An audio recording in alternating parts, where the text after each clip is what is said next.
As signing day creeps closer, is Auburn on the verge of losing some commitments? It's time for another barn takeover.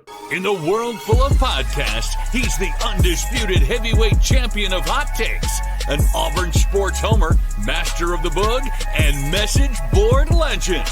Get your buttons buttoned and your hats flattened because the Top Button Podcast is about to kick off. And you don't want to miss your courtside seat. Now, here's your host, Charlie 5. Yes, sir. We're back. It's another episode of the Top Button Podcast. I'm your host, Kyle Rush, a.k.a. Charlie 5, and we are ready to get after it. It's time for another barn takeover where the whole show is driven by members of thebarnauburn.com, which you can easily become a member for just a little bit longer for just $1, where they submit their questions on Wednesday and we dive into them. We break them down one by one, pick some of the best ones, the most entertaining ones, and then we have some fun. So there's going to be some recruiting talk, some basketball talk, hey, how about some AD talk? Athletic director talk, and then some portal talk as well. So we'll jump into that in just a second. But before we get started, we got to give a shout out to mybookie.ag. Use coupon code NEXTROUND for, listen to this. This is a new thing they're doing, okay? You can get a 300% deposit in the casino and 50 free spins by using the exact same code NEXTROUND. And it's not just your initial deposit, it's any deposit.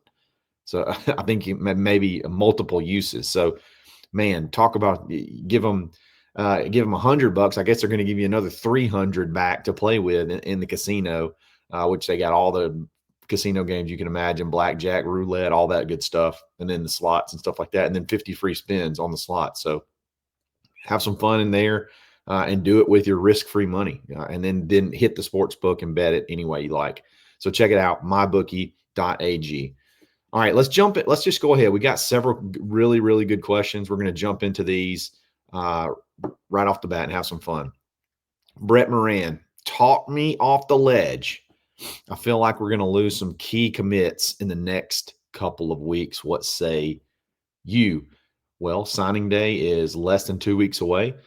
And everybody's swarming on some of the Auburn commits. You've heard a lot of chatter about possibly Deuce Knight. You've heard chatter about Jared Smith. You've heard chatter about Travaris Dice. A lot of these guys are being pursued heavily. The crazy thing is, I really only think Jared Smith is the one that's the most, if you had to pick somebody that's most likely to decommit, I think Jared Smith would be the most likely of those to flip. I really don't see this wave that you're seeing. I mean, I'm talking to a lot of different people, a lot of different angles on this thing. I could be wrong, but I don't see it. I just don't. I think this weekend you're going to have a lot of these guys on campus, and you'll be able to solidify, hopefully, a lot of their commitments. And if you put a good product on the field, who knows what could happen? Because you're going to have some you're going to have some uncommitted prospects and some prospects committed elsewhere here this weekend again. So I don't see the skies falling yet. I don't see that. Now, talk to me in a week, but as of right now, I don't see it. I don't see this massive wave of dudes trying to get out of the class. Which is in and of itself amazing if you really think about it, how well they've been able to retain these guys throughout the season with things not going the way they had hoped for. I mean, I think most other staffs would be experiencing a lot of stress right now as far as dudes leaving, I'm going to be honest, out of 27 commits, there's not that many that are even looking elsewhere. Maybe 4 or 5. I mean, that are, when I say looking elsewhere, maybe even entertaining other places. That's crazy. If you really think about it, that's insane. You have a top 10 class. You're looking to add some more to it. And you probably only have 3 or 4 dudes that you're necessarily worried about. Could they go elsewhere? You're having to really still work on this late in the game. So I don't see what you're seeing. And I know that's what you're asking. So I hope that helps I guess, make you feel a little bit better for at least the next week or so, because I just don't see it. I don't see the mass exodus that a lot of people are fearing. Let's go to the next one. This is a good one. Well, with Tahj Smith decommitting, are we making a push? If you remember, Tahj Smith, I believe it's either Williamson or Davidson. I get those two mixed up, down in Mobile. He was at the time he committed to Auburn. I don't know what he is now, a 4-star offensive tackle, was committed to Auburn for quite a while, and then he flipped his commitment to USC. And then as of late, I think he's decommitted from USC, and I think there's a lot of smoke for Colorado. I do not think Auburn is going to push for Tahj Smith. And I'll tell you why. I think Tahj is a really good kid. I think he's got a lot of potential. But I don't think he is quite at the level of what he's asking for, if that makes sense. Auburn would be willing to take him in this class, but not for what he's looking for. I'll let you take that for whatever you think. I'll let you interpret that any way you'd like, but it means what I'm saying it means. And if it ends up, I mean, just look. He's had Auburn and USC, two premier vast. I mean, even though Auburn's in a dark time, and Colorado is what it is right now, for as long as Shedur's still there, that's where probably he's going to end up. I mean, there you go. I mean, put 2 and 2 together and see what you come up with. I don't think Auburn's going to push for him. I don't expect him to be in this class. I wish him the best. I hope it works out. I hope the gamble works out for him. He could be one to watch in the portal, later on. So we'll see about that. But good luck to him. He is not going to – I don't see him being in this Auburn class. This is a really good question from D. Moultrie, one of the very, very first members when we launched. A lot of good content from him. With the scholarship cap staying at 85, how many 2025 high school recruits do you think Hugh Freeze and staff will take or sign? Currently have 27 commits. Okay. If you remember, we've been talking about this for a while. There was this House case, this ruling that was going to come down, and it has to do a lot with revenue sharing, scholarship numbers, all kinds of stuff in regards to NIL and how it's all going to be working moving forward. And there was talk that it could be 105 scholarships and then no walk-ons. But I think they finally given guidance right here at the end of the game, at the end of the recruiting cycle, there's probably going to be 85 scholarships total and then 105 roster spots total. I think maybe it's been a little bit more than that before, but that's what they're limiting it. That's what they're probably going to limit it to. So if you're thinking it could be 105, you have to prepare for 105. So I think Auburn took a lot of commitments early to sort of prepare. Hey, if we're going to have 105 scholarship athletes, we want to build this thing through high school. We're going to take as many as we can. And then obviously you get it kind of switched on you towards the end. So there's been some attrition. You've seen it with Spencer Dowland that just recently decommitted. I don't see a ton more. So if I'm answering your question direct, the number I think Auburn's going to be at is 28. I think Auburn could lose 1 to 2 commits, and they'll add 2 to 3 more. So I think you're going to net gain 1 commit over the next couple of days or next couple of weeks heading up to signing day. And I think you'll end up around that 28 number. And then you'll go to the portal, and I think you're going to be looking for anywhere from 8 to 12 in the portal. So I think if it had stayed at 105, I think the number 30 number was kind of what people were talking about. That's what you would look at. But I think it's going to drop with it dropping, and you already have so many commits, and it's a really bad look to just cut, 5 or 6 dudes that you have committed So I think you'll have maybe one decommitment or flip, maybe one that's an attrition related. And then I think you'll add 2 to 3 more to get to that 28 number. So that's kind of the number that I've got. That's kind of the number I've got circled that I think we'll end up at in this 2025 class. Before we keep going, we got some really good stuff still left to talk about. Got to give a shout out to Ford Stokes with Active Wealth Management. Look, go to retirementresults.com/plan. Get your custom free portfolio analysis of $1,500 value for nothing, for friendship.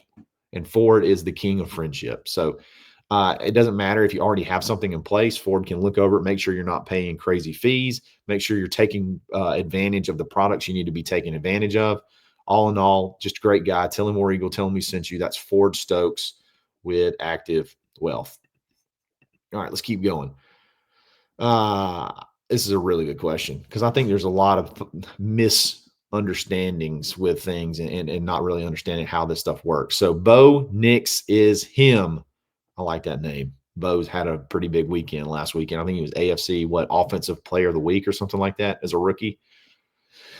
Pretty solid dude. We ran him off. Unbelievable. But anyway, all right. All I hear is about dropping a bag on this guy or that guy. How much are these guys getting paid? I'm happy guys are getting paid, but I'd also be curious to know how much, not just football, but basketball as well. Okay, I'm going to answer that question directly, but before I'm going to give you some context. Okay, when you see a number, for example, let's talk about this Michigan kid, the LSU quarterback that Michigan's going to try to get, and you see $10.5 million over 4 years.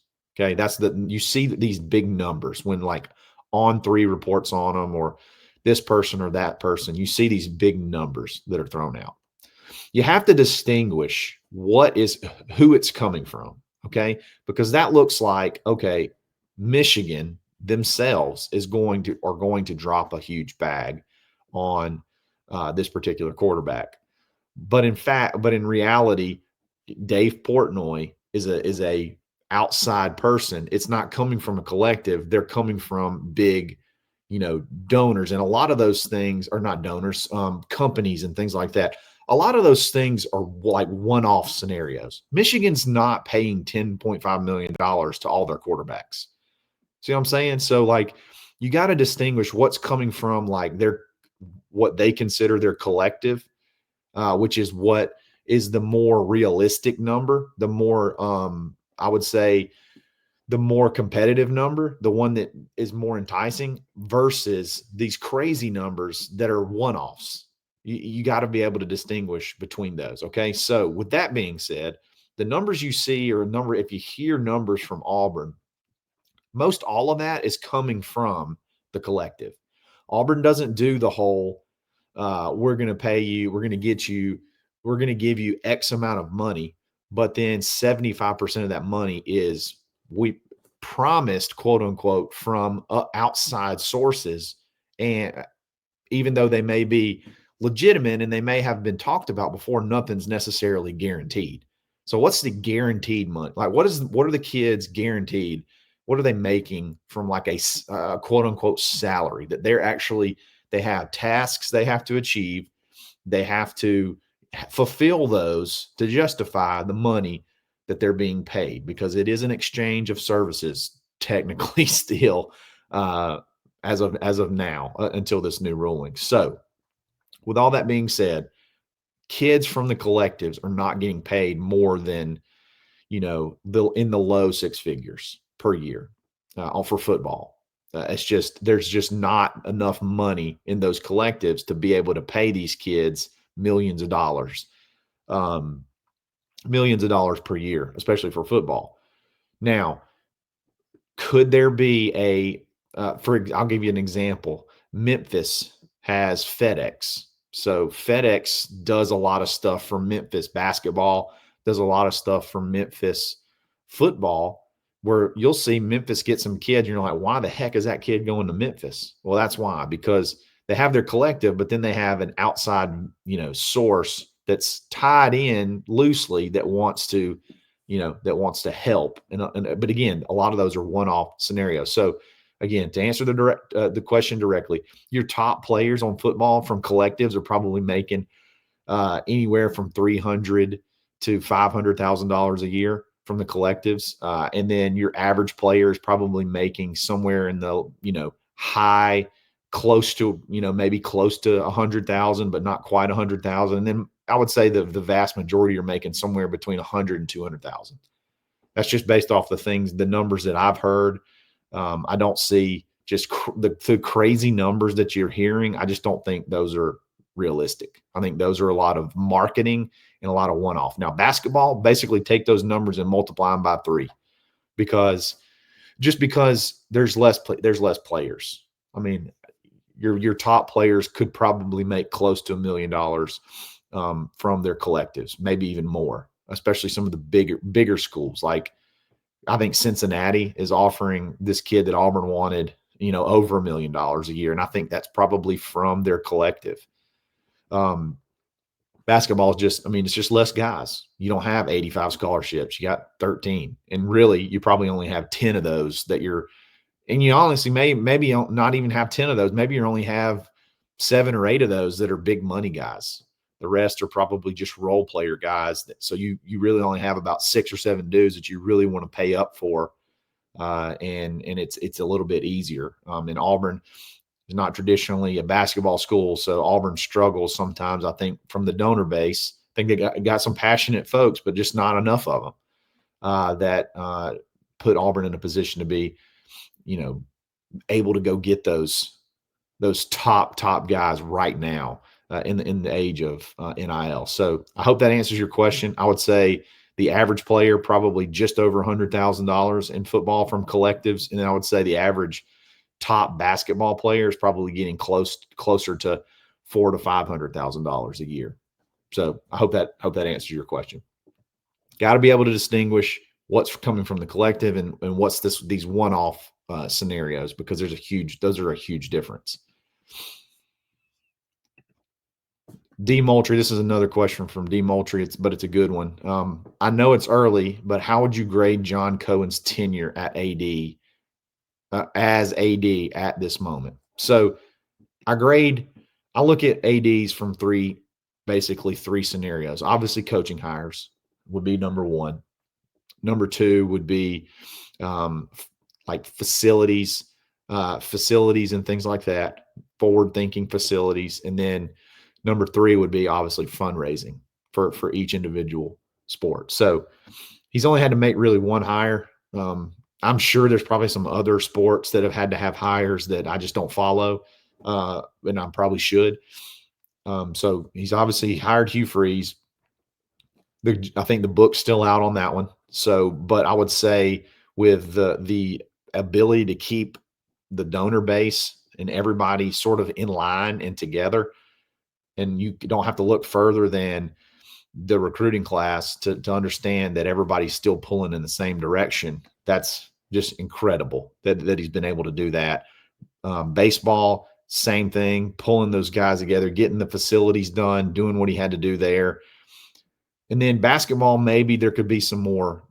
There maybe could be some more help there. I think Auburn's struggling a little bit, being able to get super competitive in the NIL space. Maybe he could do a little bit better there. But as far as facilities go, I think he's done incredibly well for every sport, maybe just outside of basketball.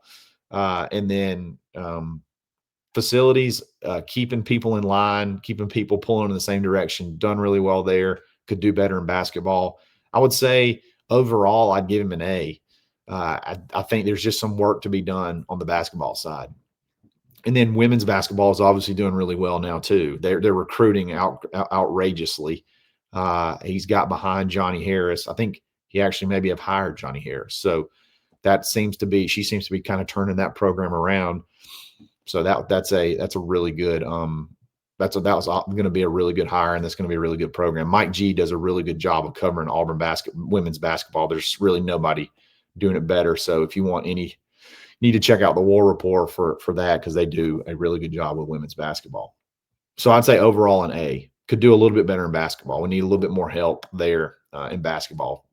for sure. Brian Beatty, do you think it's more important to Hugh to win, or is it more important to show a prolific passing game for recruits in our current wide receiver room?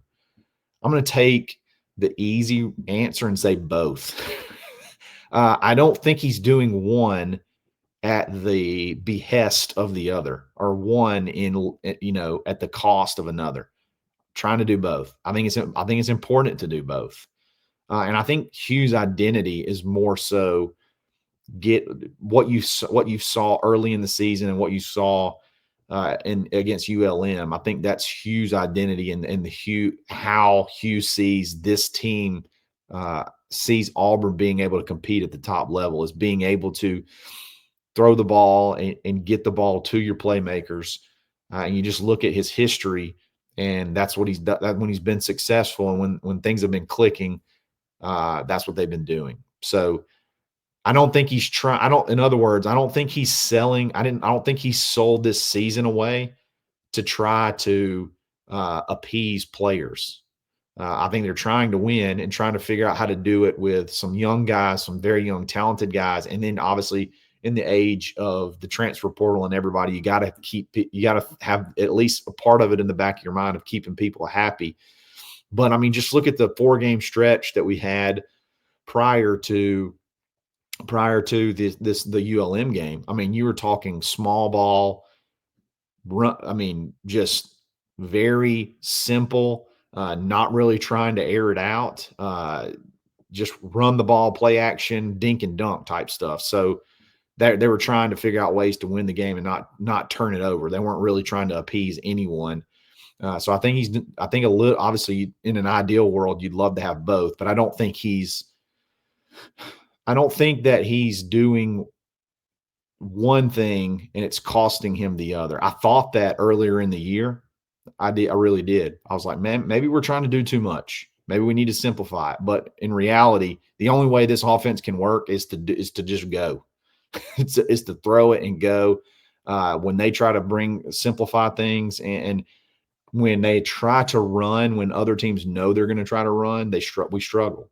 We do. The balance is what's helping this run game be so effective.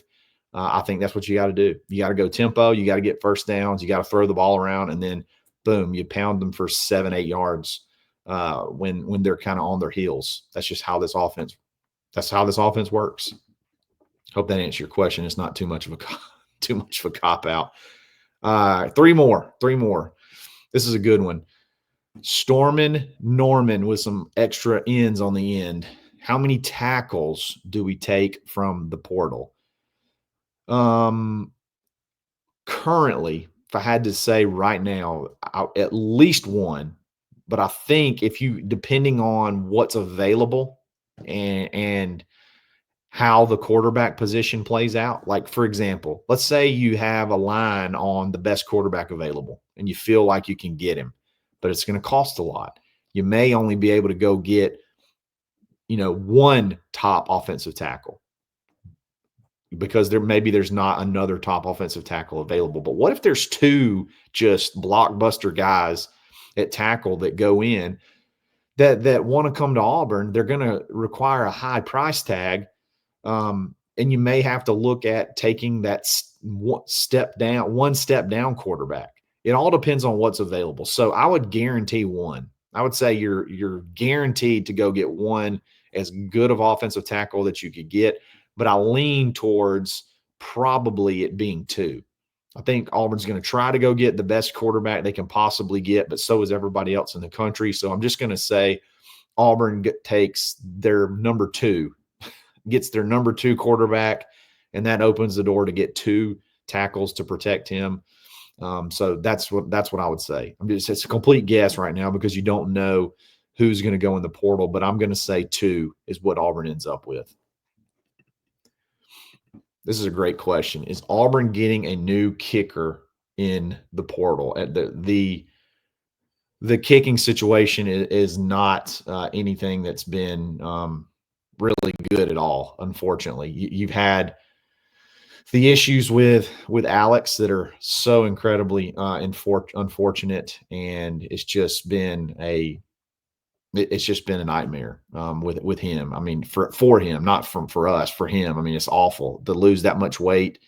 And then now everybody knows about it too, which is even more embarrassing. But and then you have Towns, who is a true freshman, who is struggling doing true freshman stuff. Unbelievable on kickoffs. You got the place kicking issues. So does Auburn go to the portal? They could.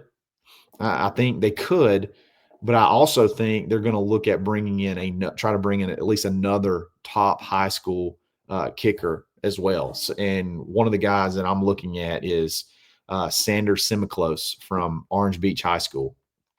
Really, really good kicker. Came through Auburn's kicking camp this summer. They really liked him, and didn't really. There wasn't a lot of traction early because they thought they were going to be. I mean, you got a freshman kicker. But with the struggles that he had, they're like, man, maybe we need to open the door and see, talk to a few more folks. And they actually brought him in on a visit this past weekend for Louisiana Monroe. I don't know if it'd be a scholarship situation. Probably not. Probably going to be walk on with some NIL. But I don't know if they're going to go portal, but I know they're looking at high school guys. So that could be something to watch, though, for sure. And then the last one, this isn't really a question, but it's a comment. Preacher, this isn't a question, but Tahj Pedford is immensely better than Aiden Holloway. There's so many people that are still mad at Aiden Holloway, and I understand. I get it. Hey, he had a bad night the other night, but through 4 or 5 games, I mean, he's averaging, I think, 1 point less per game than Aiden Holloway, but he's shooting better.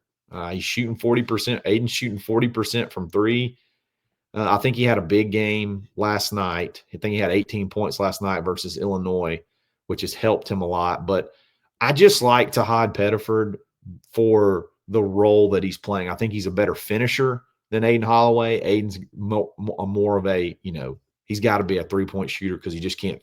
Right now, he can't finish. He can shoot free throws really well. But it seemed like that's what he struggled the most of. And maybe as he gets older and gets bigger, that'll help him there. But I like Tahj Pedford better as well for what this team wants to do. I think he can play the 1 and the 2 and be explosive at both. So we'll see. We'll see how the rest of the season plays out. It's still early, guys. Got to be careful with these got to be careful with these comments because you never know how they're going to play out as the season goes on. So, guys, another great barn takeover. The questions get better and better every single week. If you want to be a part of it, if you want to be a part of that, all you have to do is sign up for thebarnauburn.com. It's $1 for the first membership for the first month. Look what you get in 1 month. You're going to have signing day. You're going to have the portal open, and you're going to get to go deep into the portal with info and updates. So you'll be able to stay in the loop on things. So check us out. Give us a shot for only $1 for a month. I don't think you'll be disappointed. So I really appreciate it, guys. If you like this video, like it. If you like this channel, subscribe. We'll be here every single day. Follow me on Twitter, _Charlie_5, and we'll talk to you again tomorrow. It's another episode of the Top Button Podcast. Stay buttoned. Thanks for listening, and drive home safely.